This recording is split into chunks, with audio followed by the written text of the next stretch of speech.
पकड़ा हो दामन तुम्हारा, जिसने पकड़ा हो दामन, उस पे तेरी मेहर हो गई है, उस पे तेरी मेहर हो गई है। जिसने पकड़ा हो दामन तुम्हारा, जिसने पकड़ा हो दामन तुम्हारा, उस पे तेरी मेहर हो गई है, उस पे तेरी मेहर हो गई है। छोड़ के सारी दुनिया के रिश्ते, छोड़ के सारी दुनिया के रिश्ते, वो जो भी लेता है तेरा सहारा, जो भी लेता है मेरा सहारा, मौत भी करती उसकी गुलामी, मौत भी करती उसको सलामी। जिससे तेरी मेहर हो रही है, जिससे तेरी मेहर हो गई है। ओ जिसने पकड़ा हो दामन तुम्हारा, जिसने पकड़ा हो दामन तुम्हारा, उस पे तेरी मेहर हो गई है, उस पे तेरी मेहर हो गई है। तेरे दरबार में जो भी आए, तेरे दरबार में जो भी आए, आके दाता को अपना बनाए, आके दाता को अपना बनाए, वो दानी दाता से ही तो मिलेगा, दानी दाता से ही तो मिलेगा। जिसको सच्ची लगन लग गई है, जिसको सच्ची लगन लग गई है। और जिसने पकड़ा हो दामन तुम्हारा, जिसने पकड़ा हो दामन तुम्हारा, उस पे तेरी मेहर हो गई है, उस पे तेरी मेहर हो गई है। कहा है जिसने पकड़ा हो दामन तुम्हारा, उस पे तेरी मेहर हो गई है।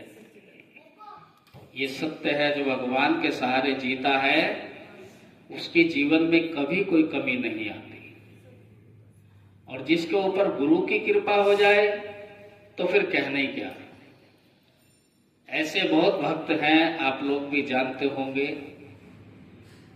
कि जो गुरु की सेवा में रात दिन लगे रहते हैं और वो रात दिन तरक्की करते रहते हैं गुरु के आशीर्वाद से।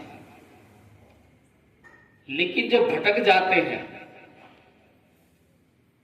जो भटक जाते हैं, उनकी दुर्गति भी होते हुए देखा है। एक छोटा सा दृष्टांत मुझे याद आ रहा है। एक दफा एक भगत के घर एक संत मिलने गए तो पता चला कि भगत जी घर नहीं है। कहाँ है? खेतों पर है।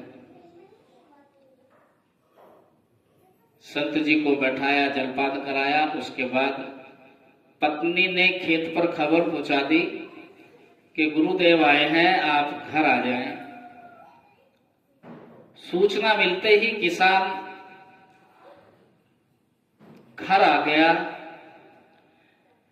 क्या देखते हैं कि किसान के पीछे पीछे किसान का कुत्ता भी था, एक वो भी पीछे पीछे आ रहा है।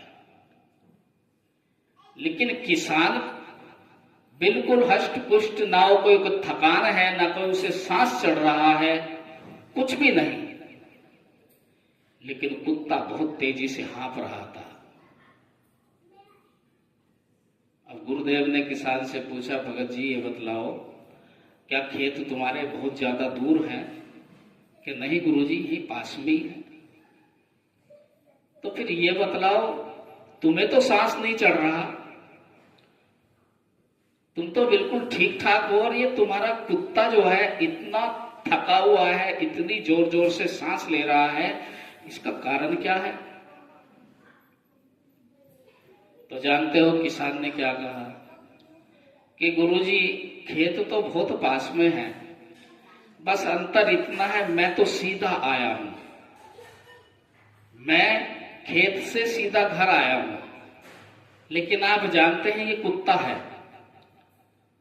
जब आ रहा था मेरे पीछे पीछे, इसने देखा उस गली में कोई कुत्ता है तो उस कुत्ते के पीछे भाग लिया, फिर मेरे पास आ गया, फिर थोड़ा और आगे बढ़ा, दूसरी गली में कुत्ते नजर आए तो उनके पीछे भाग लिया भौंकता हुआ, फिर दौड़ के मेरे पास आया, फिर अगली गली में भी कुत्ते नजर आए, फिर उनके पीछे दौड़ लिया, फिर मेरे पास आ गया, और ऐसे करते करते कम से कम ये मुझसे 20 गुना ज्यादा चला, अर्थात दूसरों के पीछे भौंकता रहा। बस इतना ही अंतर है, मैं सीधा खेत से यहां आ गया और ये गलियों में भटकता भटकता औरों को भोंकता भोंकता यहां तक आया है, इसलिए इसे सांस चढ़ा हुआ है।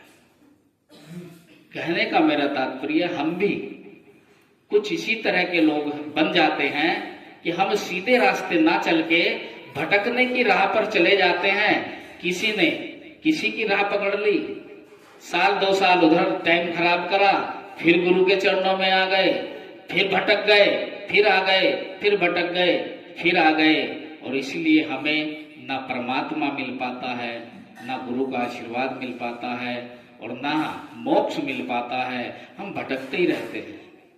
इसलिए याद रखें, जीवन काल में भटकने की कोशिश ना करें।